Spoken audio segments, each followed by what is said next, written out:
Hi friends, Krista here. Thank you so much for stopping by Books and Jams. Today I am here to share with you all of the books that I acquired when I was on my trip. You can't even see it, with my booktube besties in Asheville, North Carolina area. I have not unpacked this bag. Ooh, that is from my trip.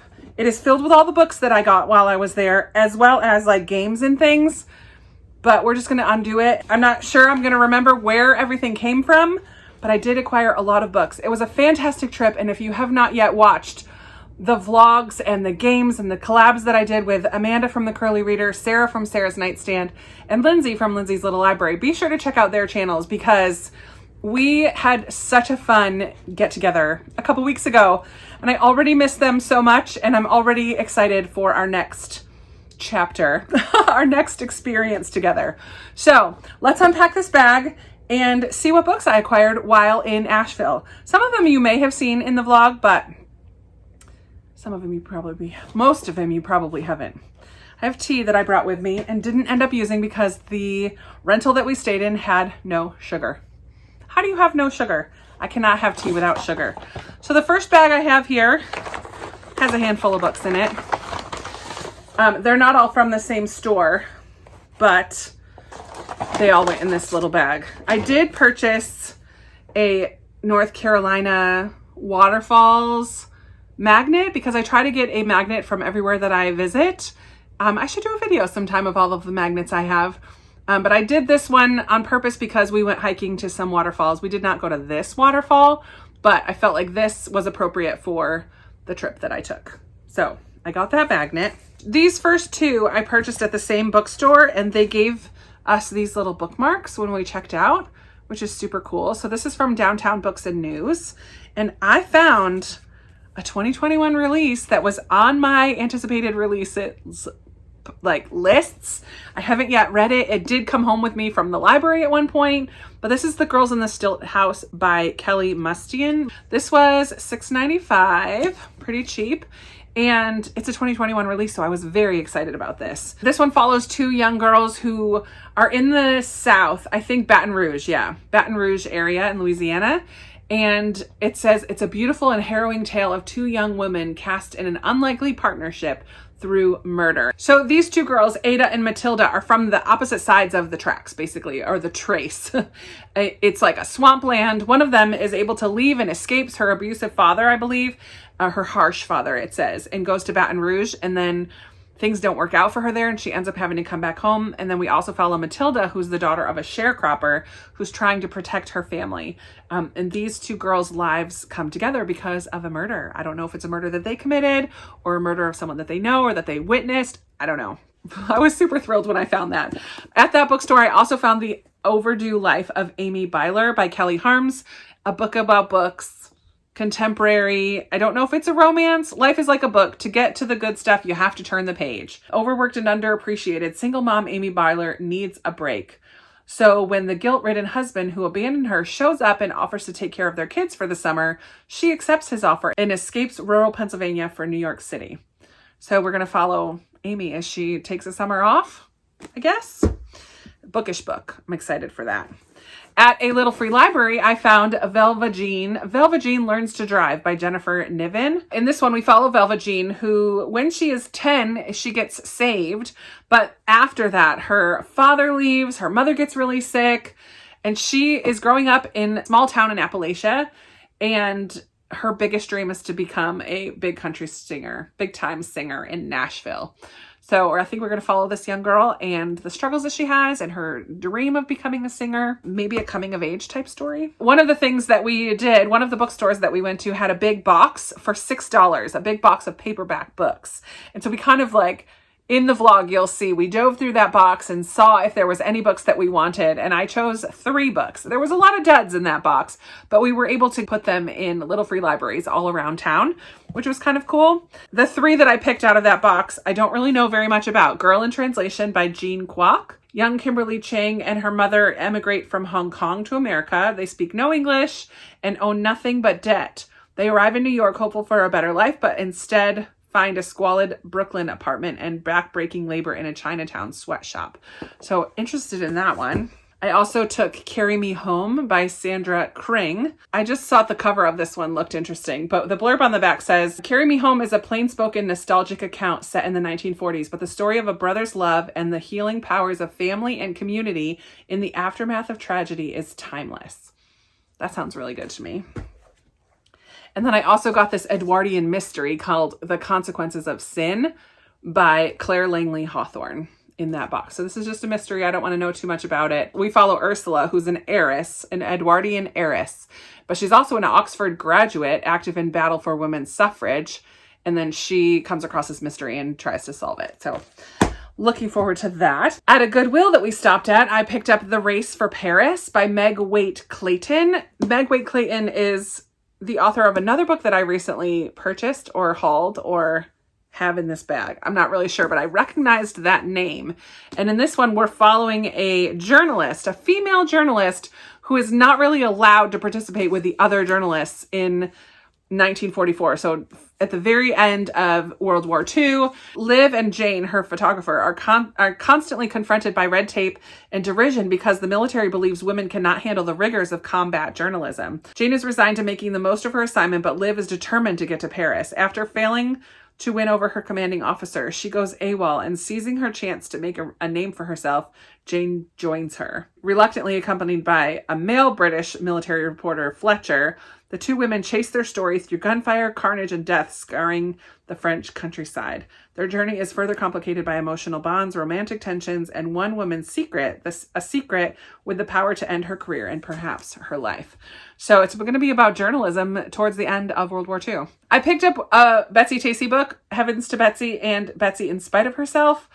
I am not sure if I already have this. I can't see my Betsy Tacy books from where I'm sitting, but it was only $1.94 at Books for Good, one of the best bookstores that we went to. It was a used bookstore, and all of the proceeds go to different charities, and you can bring in your books and choose which charity you want them to go to. But I couldn't resist for $2. If I didn't have it, I will pass it along to somebody else. But just in case I didn't have this one, I'm not even sure if I do it. Goodreads doesn't tell me because it's on my red shelf, not on my to-read shelf. So I'm not sure if I own it or not. But for $2, I couldn't resist. Also at Books for Good, I found The Love Letter by Rachel Hauck. This has been on my to-read list on Goodreads for a couple of years, I think. This is a Christian fiction. In this one, we follow an actress named Chloe who is not really a huge fan of love stories, but when she reads the script, she decides to audition for the main role of Esther Kingsley. It's a compelling tale inspired by family love and a one-page letter from the colonial ancestor of the scriptwriter, Jesse Gates. We also have a dual timeline. So we also have that timeline of the original couple where this love letter came from. So we learn about Esther Longfellow and her interest in Hamilton Lightfoot. So we kind of follow both the real-time story and then 100 years later, centuries later, this actress playing the role of Esther in a play, movie, something like that. So I'm excited. I love the idea of a love letter inspiring a play. Gloria from her channel, Gloria Thompson, has been raving about this book. She talked about it a couple times recently, City of Thieves by David Benioff. And I think this is a World War II story, but on the Russian side of things. Yes. So it's going to deal with the siege at Leningrad. It's a little tiny book. I don't know if it's YA or if it's adult. I'm not even really sure, but I found this at Books for Good for only $2.98. That was a good deal. So I was very excited to find that one. I purchased a Newbery book, Shen of the Sea. This is one that I did not have. This was from the first bookstore that we went to called Joy of Books. I'm glad I have little bookmarks from all the places that we went. But yeah, I have a list on my phone now of the books that I still need, and Shen of the Sea is one of the ones that I don't have. Chinese Stories for Children by Arthur Bowie Chrisman. So I'm excited to add that to my shelf up there of all my Newbery winner books. A book that I purchased full price with my own monies, which I very rarely do, especially with a hardcover. But I could not resist getting All the Lonely People by Mike Gale. This is the one book I said I was going to buy at a bookstore this weekend. I have been hearing about this on the Currently Reading podcast. Katie, one of the hosts, recently read it and absolutely just raved about it. And then she loved it so much that she reached out to Mike Gale and that's not Mike Gale. She reached out to Mike Gale and did an interview with him. So if you're interested in this book, or if you've read it and you want to hear a great interview with him, check out the Currently Reading podcast. That was on there recently. So once I heard the interview and once I heard her rave about this book, I knew I wanted to read it. I think if you love A Man Called Uva, or you love a curmudgeon story, that's what this is. So we have an older man from Jamaica who lives in England. So we have this man who lives in London. He is older. He kind of is on his own. And every week when he speaks to his daughter in Australia, he paints this picture of this wonderful retirement life that he's living, but none of it is true. Well, then his daughter says she's coming for a visit. And this guy is like, oh man, what am I going to do? So now Hubert, this man, is on a mission to make his real life look a little bit more like his fake life. So when his daughter comes, he doesn't have to change anything. So it kind of forces him out of his comfort zone, out of his isolation, and he connects with other people. And Katie on the Currently Reading podcast just absolutely raved about this book. And every time she talks about it, I just want to read it. So I'm really thrilled that I have this and it needs to get read soon. It just sounds so good to me. By turns, a funny and moving meditation on love, race, old age, and friendship, All the Lonely People is an uplifting reminder of the power of ordinary people to make an extraordinary difference. That sounds like a Krista book if I ever heard one. I'm so excited about that. Okay, so these are the last 3 books. In Sarah's video, we did a blind date with a book from one of the bookstores. So we all we drew names and we picked out a book for each other. I mean, you have to go watch the video. It's so great. But I saved the cover of this because I want to turn it into a bookmark somehow. But Lindsay had my name and she picked out a book based on this. Novel based on little known history. Yes. Informed by real events, American Joan of Arc, women's and workers' rights, and strong characters. That definitely sounds like a Krista book. And it was The Women of Copper Country by Mary Doria Russell. It's about this woman, Annie Clements, who led a strike against the largest copper mining company in the world. It takes place in 1913 in Michigan. So I'm really excited about that. It's an aspect of history that I have absolutely no clue about, but I think it sounds super interesting. Very cool. I grabbed another Pam Jenoff because why not? I don't have this one yet, The Ambassador's Daughter. And I don't know if this is a sequel to anything. This is from Books for Good too. It was only $2.98. For one woman in the aftermath of World War I, the City of Light harbors dark secrets and dangerous liaisons. In Paris, 1919, Margot Rosenthal has arrived in France with her father, a German diplomat. She initially resents being trapped in the congested capital where she is still considered the enemy. But as she contemplates returning to Berlin and a life that she hardly knows anymore, she decides that being in Paris is not so bad after all. Bored and torn between duty and the desire to be free, Margot strikes up an unlikely alliance with Chrysia, an accomplished musician with radical acquaintances and a secret to protect, and with Georg, or George? I would say George now, but Georg, a naval officer who gives Margot a job and a reason to question everything that she thought she knew about where her true loyalties should lie. Sounds good. I love that. And then the final book that I am hauling is also from Books for Good, and it was $3.49. And it's The Flight Girls, another historical fiction, of course. This is by Noelle Salazar. I think this is a relatively new book as well. When did this get published? 2019, so just a couple years ago. It's about women pilots in World War II. A stunning story about the women Air Force service pilots whose courage during World War II turned ordinary women into extraordinary heroes. So we're going to follow a group of women who were pilots during World War II. I'm totally excited about that. So all in all, on our trip, we went to Joy of Books, Books for Good, Malaprops, the one that was a champagne bar. We didn't buy anything there. It was a very weird vibe, but it was just cool to walk through. And Downtown Books, Little Free Libraries, and Goodwill. 7 different places we acquired books from. 6 of them were actual stores. Little Free Libraries are not really a store, but not all. I think maybe we did all get books from Little Free Libraries. You will have to watch the hauls from the other girls. I think we're all posting this on the same day.